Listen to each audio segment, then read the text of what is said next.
Ayan mga idol, mayroon dito na nahulog ng mga t-shirt ng DepEd.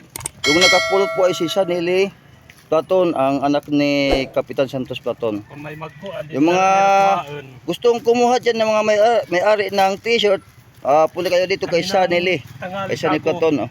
Kanin daw na tanghali na hulog yung, doon sa may ibabaw na hulog yung t-shirt ng DepEd.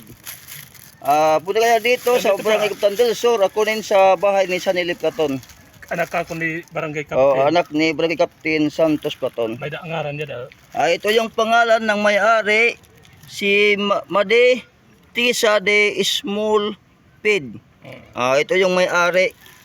Pumunta ka lang dito. Kunin mo yung t-shirt.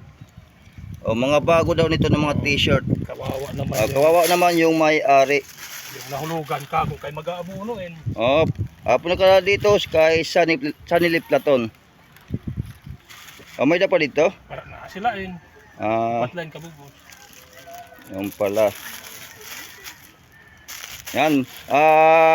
Kunin mo dito kay Sanili Platon ang may-ari ng t-shirt DepEd na t-shirt uniform.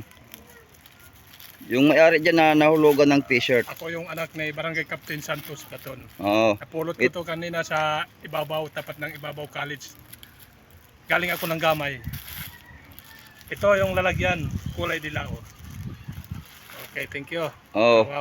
Kunin mo lang dito kay Sanili Platon yung kung sinong may-ari niyan ng t-shirt. Sa DepEd. Sa DepEd na uniform sa DepEd. Punta ka dito sa Okay na? Yan. Kunin mo lang dito yung may-ari kay Tisa. Basta maram na tayo na. Basta kunin lang dito sa Barangay Kapitan del Sur.